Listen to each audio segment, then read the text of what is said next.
پرویز الہی اور شجاعت حسین اور اس طرح کے جو ضعیف لوگ ہو گئے ہیں ان کو اب پولیٹکس کو خیر بات کہہ دینا چاہیے۔ نہیں جی، وزیر اعظم تو وہ کبھی بھی زندگی میں اب نہیں بن سکتے ہیں، چوتھی دفعہ ان کی کوئی امید نہیں ہے اور زندہ بھی نہیں رہ سکتے اگر پاکستان واپس آئے تو۔ بارش آئے گا تو گیلا ہوگا، زیادہ آئے گا بارش تو زیادہ گیلا ہوگا۔ مجھے 3 مہینے دے، میں اس کو اچھی اردو بولنا سکھا دوں۔ لوگ مبارک ہو جی، بہت مبارک ہو، ہم آپ کو ہار پہنائیں گے، آپ کو مرسیڈیز بینز میں چھوڑنے آئیں گے ایئرپورٹ پر۔ باہر کے ملکوں میں جا کر آپ بھیک مانگ رہے ہیں، ابھی تک کیوں گئے تھے آپ؟ کیوں گئے آپ؟ السلام علیکم ویورز، میں ہوں کوکب نیازی اور آپ دیکھ رہے ہیں میرا یوٹیوب چینل۔ آج ہمارے ساتھ موجود ہیں میڈم لالا رخ صاحبہ، سائیکک ریڈر ہیں، ٹیرو کارڈ ریڈر ہیں۔ السلام علیکم میڈم، کیسی طبیعت ہے آپ کی؟ وعلیکم السلام، ایاک نعبد و ایاک نستعین، الحمدللہ بالکل ٹھیک ٹھاک۔ خان صاحب کا میڈم سیاسی مستقبل آپ کیا دیکھ رہی ہیں؟ انشاءاللہ جی، ہمارے خان صاحب کہیں نہیں جا رہے، یہیں آ رہے ہیں واپس اور دھماکے کے ساتھ آئیں گے، اور اللہ تعالیٰ ان کے لیے ایسے راستے کھولیں گے جو انسانوں نے سوچے بھی نہیں ہیں۔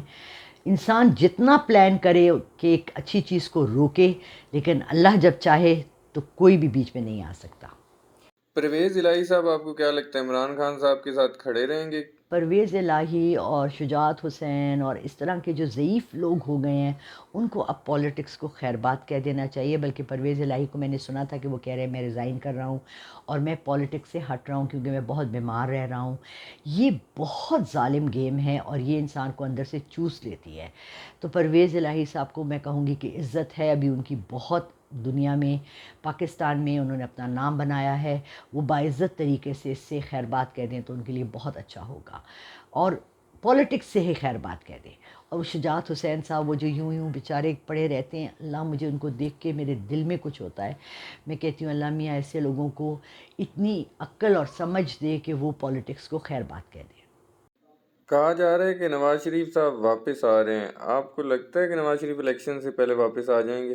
ایسے لوگ جو کہ اس ملک سے مجرم بن کے بھاگے ہیں اور یہ کہہ کے وہاں بیٹھے ہیں کہ ہم بہت بیمار ہیں، اتنے بیمار ہیں کہ اگر ہم نے پاکستان کی فلائٹ لی تو ہم مر جائیں گے۔ پاکستان کو جو لوٹا ہے، جس طرح سے انہوں نے یہاں سے ہمارے ساری چیزیں لے جا کے باہر انہوں نے وہاں محل بنائے ہیں، اور یہاں جو محل بنائے ہیں اگر وہ غریبوں کا حال دیکھیں۔ اس دن میں ایک پرانی فلم دیکھ رہی تھی جب وینا میں بادشاہت تھی اور باہر جس طرح غریب لوگ بھڑک رہے تھے بھوک سے، وہی حال میں پاکستان کا دیکھ رہی ہوں، اور جس طرح سے انہوں نے پھر سربراہوں کے ساتھ کیا۔ تو خدا ان لوگوں کو بچا لے، ان لوگوں کو عقل دے دے، ان لوگوں کو اتنی سمجھ دے دے، تھوڑا سا اخلاق آ جائے، انسانیت آ جائے۔ نون لیگ والے تو کہتے ہیں نواز شریف چوتھی بار وزیر اعظم بنیں گے، کیا بن سکتے ہیں وزیر اعظم؟ نہیں جی، وزیر اعظم تو وہ کبھی بھی زندگی میں اب نہیں بن سکتے ہیں، چوتھی دفعہ ان کی کوئی امید نہیں ہے اور زندہ بھی نہیں رہ سکتے اگر پاکستان واپس آئے تو۔ آصف علی زرداری صاحب بڑے زیرک سیاستدان ہیں، ان کا سیاسی مستقبل آپ کیا دیکھ رہی ہیں؟ دیکھیں، آصف علی زرداری صاحب اتنے سمجھدار سیاستدان ہیں، لیکن مجھے حیرت ہوتی ہے کہ انہوں نے اپنے بیٹے کو تھوڑا سا بھی گروم نہیں کیا۔ گرومنگ بہت ضروری ہوتی ہے۔ ایک چپڑاسی کا بیٹا، میں جب فرسٹ جاب کر رہی تھی ایئرپورٹ پر، تو میرے ساتھ ایک لوڈر بیٹھا ہوا تھا، اور میں ایئر فرانس اور لفتھانزا کی گراؤنڈ ہوسٹس تھی، ایم اے انگلش کیے ہوئے ان لوڈر صاحب کے ساتھ بیٹھی تھی اور سلام دعا کری تھی، اور انہوں نے اشارتاً ان کا بیٹا آیا اور انہوں نے کہا کہ ابو کچھ چاہیے؟ میں نے کہا یہ آپ کا بیٹا ہے طارق؟ کہنے لگے جی ہاں میرا بیٹا ہے۔ ایک لوڈر نے اپنے بیٹے کو ایئر فرانس کا ایک آفیسر بنا دیا۔ اس ملک میں چاہیے کہ انسانیت اتنی ہو کہ تھوڑا سا یہ سوچا جائے کہ ہمارے جو بچے ہیں ان کے لیے بھی بہتر مستقبل دیکھا جائے، ان کے لیے ایونیوز کھولے جائیں، ان کے لیے انڈسٹریز کھولی جائیں، ان کے لیے معیشت بہتر کی جائے تاکہ ان کو باہر جا کے کشتیوں میں ڈوبنا نہ پڑے، اور اس طرح سے ان کی اموات واقعہ نہ ہوں۔ ان گھروں میں سوچیں جہاں جوان بیٹوں کی لاشیں آئی ہیں، ان کا سوچیں، ان ماؤں کا، بہنوں کا، بیٹیوں کا، باپوں کا، بھائیوں کا، جن کے بھائی ملے بھی نہیں، جو جہاں ڈوب گئے ہزاروں میل سمندر میں نیچے۔ تو اس ملک نے ہمیں کیا دے رہا ہے؟ کیا ان کو انسانیت اتنی نہیں آئی کہ یہ لوگ سوچتے کہ یہ کون کر رہا ہے، کیسے کر رہا ہے، کس کو اتنی طاقت دی ہے کہ وہ اس طرح سے لوگوں کو موت کے منہ میں بھیج رہے ہیں؟ زرداری صاحب تو بلاول بھٹو کو وزیر اعظم بنوانا چاہتے ہیں، وزیر اعظم بلاول بھٹو بن سکتے ہیں؟ اگر اس نے اپنی زبان نہیں سیکھی، نہ اس نے سندھی سیکھی نہ اس نے اردو سیکھی، اس کی مادری زبان اردو ہے، ہم نے پاکستان میں اردو کو مادری زبان کا عہدہ دیا ہے، ہم نے انگلش کو نہیں دیا ہے۔ بارش آئے گا تو گیلا ہوگا، زیادہ آئے گا بارش تو زیادہ گیلا ہوگا. How stupid. اس کو ابھی تک اردو بولنی نہیں آئی. اس سے بار بار میں ریکویسٹ کر رہی ہوں مجھے 3 مہینے دے، میں اس کو اچھی اردو بولنا سکھا دوں، لوگوں کو لگے کہ یہ ہمارے ملک کو ریپرزینٹ کر رہا ہے. مجھے تو نہیں لگتا کہ بلاول ہم میں سے ہے. آپ کو لگتا ہے کہ بلاول آپ کا کوئی دوست بن سکتا ہے، آپ کو ہیلو ہائی کہہ سکتا ہے، آپ کے ساتھ بیٹھ کے اچھی طرح سے اردو میں بات کر سکتا ہے؟ 4 جملے اردو کے بولنے پڑ جائیں تو بیچ میں سے انگلش شروع ہو جاتی ہے ان کی. تو یہاں کے عوام تو، ان کے باپ نے تو خیر انگلش میں کی تھی، قائد اعظم نے انگلش میں اپنی اسپیچز کی تھیں، اور عوام سارے اردو میڈیم تھے جو سن رہے تھے، لیکن ان کا ولولہ اور جد و جہد سن رہے تھے. اس کی آواز میں تو کچھ بھی نہیں ہے. مجھے تو سمجھ ہی نہیں آئی کہ یہ کن بیسس پہ بنے گا. اس کے پاس تو پولیٹیکل نو ہاؤ ہے ہی نہیں.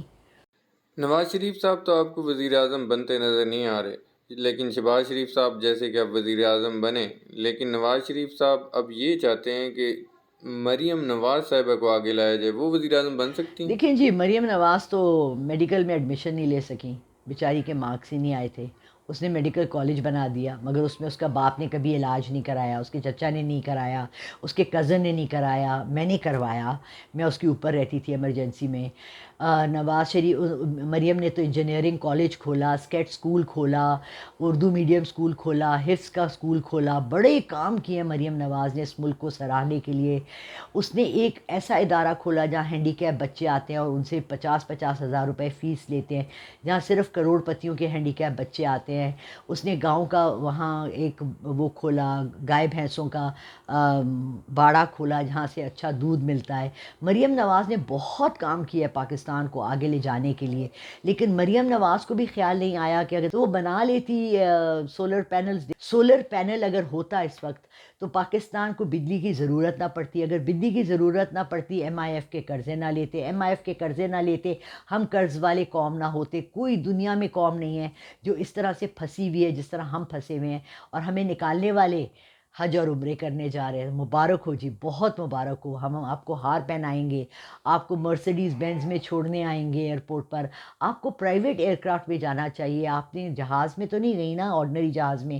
آپ لوگوں کو تو پرائیویٹ جیٹس میں جانا چاہیے، کیونکہ آپ کے پاس تو پاکستان کی ساری قوت اور فوج اور سارے ادارے اور ساری خزانے آپ کے لیے تو ہیں، ہمارے لیے تو نہیں ہے. ہمارے لیے تو پھر صابن پہ ٹیکس لگ گیا، ہم نہائیں نہیں، شیمپو نہیں لگائیں، ہم کھانا نہیں کھائیں، آٹا بڑھ گیا، چاول بڑھ گئے، روٹی بڑھ گئی، دال بڑھ گئی. 400 روپے کلو دال. جو پہلے مہمان آتے تھے تو دال نہیں بناتے تھے، مرغی بناتے تھے. اب 680 کی مرغی اور 400 کی دال. سوچا تھا کبھی؟ پیاز 300 روپے کلو. معیشت کون سی معیشت؟ آم لینے جائیں 600 روپے کلو. جو چیزیں پاکستان میں مل رہی ہیں، اگ رہی ہیں، وہ چیزیں مہنگی ہو رہی ہیں. کیوں؟ کیا ہو گیا؟ پیٹرول آپ کو باہر سے منگوانا پڑتا ہے. آپ کی اپنی پیٹرول کے جو ذخائر ملے ہیں ان کو کھولے نا. کیوں نہیں کھول رہے؟ ریکو دیکھ کی آپ کھولے نا. خزانے کیوں نہیں کھول رہے؟ سونا بانٹے نا غریبوں میں. کیوں نہیں بانٹ رہے؟ خود تو آپ لوگ لے کے جا رہے ہیں، معاہدے کر کے، کروڑوں کے کر کے، اپنے جیبوں میں پیسے ڈال کے آپ لوگوں نے محل بنا لیے، سب کر لیا. ہمارے لیے کب سوچیں گے؟ کب آپ کے دل میں عوام کے لیے رحم آئے گا؟ آپ نے آئی ایم ایف کی بات کی، ان کا وفد خان صاحب سے بھی ملا. آپ کو لگتا ہے آئی ایم ایف اب 12 جولائی کو ایک میٹنگ ہے، اس کے بعد پیسے ہمیں دے دے گا آئی ایم ایف؟ ابھی تک آئی ایم ایف کو خود نہیں پتا کہ یہاں کس کو دے. دیکھیں، شہباز شریف کو آج دیے، کل شہباز شریف جہاز میں اڑ کے چلے گئے آئی ایم ایف کی قسط لے کر. پہلے انہوں نے جو قسطیں دی کہاں گئیں؟ پے کیوں نہیں ہوئی؟ قسطیں آج تک پے کیوں نہیں ہو رہی؟ کتنے سال ہو گئے؟ آپ کو پتہ ہے، میں نے آئی ایم ایف کی ہسٹری پوری نکال کے دیکھی. نواز شریف پہلے تھے جنہوں نے آئی ایم ایف کو انوائٹ کیا اور قسطیں لی. کیوں لی؟ اس وقت کیا ضرورت تھی؟ محل بنانے کی ضرورت تھی. کیوں لی تھی؟ اور کون سا ملک ہے مجھے بتا دیں دنیا میں جو آئی ایم ایف کے چنگل میں پھنسا ہوا ہے ہمارے علاوہ؟ اور کیوں پھنسا ہوا ہے؟ ہم کیوں، وہ لوگ قسط کیوں نہیں دے رہے؟ اس لیے نہیں دے رہے کہ انہوں نے یہاں دیکھا ہی نہیں. یہاں کوئی ایفرٹ ہی نہیں کر رہا کچھ کرنے کے لیے. اس ملک کو بہتری کے لیے کوئی کر ہی نہیں رہا. وہ اس ملک کو کیوں دے؟ دیکھیں، اچھا سمپل بات کر لیتے ہیں، ملک کو چھوڑ دیں. آپ کے ساتھ ایک ہمسایہ رہتا ہے. اس نے اپنا سیدھے ہاتھ پہ، میرا جو ہمسایہ رہتا ہے یہ ایک مالی ہے، اس نے 3 منزلہ گھر میرے دیکھتے دیکھتے بنا لیا. الٹے ہاتھ پہ ایک میاں بیوی رہتے ہیں جو کرائے پہ رہتے ہیں، انہوں نے ایک گھر میں چولہا نہیں لگایا، وہ لکڑیاں جلاتے ہیں، وہ گیس کا ایک سلنڈر نہیں خرید سکے، وہ بھی 2 کام کرتے ہیں، یہ ایک مالی کام کرتا ہے۔ اس نے کیسے ترقی کر لی اور اس نے ترقی کیوں نہیں کی؟ کیا یہ اپنے بچوں کے لیے 6 بچوں کے لیے ہمدرد نہیں تھے؟ کیا اس کے دل میں بہت ہمدردی تھی اپنے 6 بچوں کی اور اس کے دل میں نہیں تھی؟ یہ پرسن ٹو پرسن ڈفرینشیٹ کرتا ہے، کنٹری ٹو کنٹری ڈفرینشیٹ کرتا ہے۔ جب ان کو نظر ہی نہیں آ رہا کہ اس ملک کا کوئی سربراہ ہے، کوئی او ہی نہیں کر رہا اس کنٹری کو، کون کہہ رہا ہے کہ یہ میرا ملک ہے؟ باہر کے ملکوں میں جا کر آپ بھیک مانگ رہے ہیں ابھی تک، کیوں گئے تھے آپ؟ کیوں گئے آپ؟ ابھی فرانس گئے آپ یورپ گئے، آپ رشیا گئے، آپ ابھی بلاول انڈیا گیا، آپ لوگ پیرس گیا، گھوم کیوں رہے ہیں؟ جہازوں کے خرچے کر رہے ہیں۔ میرا دل چاہ رہا ہے میں پیرس جاؤں، مجھے ایک بہن میری بنی ہوئی ہے بلا رہی ہیں، میں جا نہیں سک رہی because I can't afford the ticket. یہ لوگ کیسے جا سک رہے ہیں؟ 4 4 5 5 لوگوں کو لے کر یہ لوگ جاتے ہیں، کیسے افورڈ کرتے ہیں؟ یہ لوگ 10 10 20 20 کروڑ روپے لگا کے یہ ہمارے پیسے اور ضائع کر رہے ہیں۔ کیا کرنے جا رہے ہیں؟ ان کو بتانے جا رہے ہیں کہ جی ہمارے ملک کے حالات بہت اچھے ہیں، آئیں یہاں انویسٹ کریں۔ کون آئے گا؟ میں خود انویسٹ کرنے کو تیار نہیں ہوں، اس ملک میں 10 روپے انویسٹ کرنے کو تیار نہیں ہوں۔ میں نے اپنے پیسے یہاں اپنے لاکر میں رکھے ہوئے ہیں، میں کسی کو دینے کو تیار نہیں ہوں، نہ قرض دینے کو تیار ہوں، نہ کسی چیز پہ لگانے کو تیار ہوں، کیونکہ مجھے پتہ ہی نہیں کل کیا ہوگا، سونے کی قیمت کہاں جا رہی ہے، ڈالر کی قیمت کہاں جا رہی ہے۔ یہ چیزیں تو مذاق ہیں، یہ عام آدمی کو پتہ ہی نہیں ہونی چاہیے کہ ڈالر کی قیمت کیا ہوئی اور سونے کی قیمت کیا ہوئی اور پیٹرول کی قیمت کیا ہوئی۔ یہ تو میں امریکہ میں تھی، انہوں نے 25 سینٹ بڑھائے، 25 سینٹ۔ سارے امریکہ نے، 50 اسٹیٹس نے، ایک ملک نہیں تھا وہ، 50 اسٹیٹس کا ملک ہے، یہاں تو 4 پروونسز ہیں، سب نے گاڑیاں کھڑی کر دیں، کہا نو کار ڈے، ساری گاڑیاں رک گئی۔ آئی ایم ایف کا قرضہ نہیں مل رہا، نہ ملے، ملک تو پھر بھی چل رہا ہے، ہم لوگ کھا رہے ہیں، پی رہے ہیں، عیاشی کر رہے ہیں، دیکھیں ہم ٹھنڈا پانی بھی پی رہے ہیں، پنکھا بھی چلا رہے ہیں، یو پی ایس بھی ہے، الحمدللہ سب جی رہے ہیں، ہم تو زندہ رہیں گے، آپ لوگ اتنا مارنا چاہیں، یہ قوم مرنے والی نہیں ہے۔ آخری سوال میڈم، الیکشن آپ کو ہوتے نظر آ رہے ہیں؟ کرنے پڑیں گے ان کو، مجبوراً، چاہتے تو یہ نہیں ہے مگر ان کو کرنے پڑیں گے اور انشاءاللہ ہو رہے ہیں۔ بہت شکریہ میڈم، آپ نے وقت دیا۔ اللہ پاک پاکستان پر فضل فرمائے، رحم فرمائے۔ اللہ حافظ۔ آمین ثم آمین۔ اللہ حافظ۔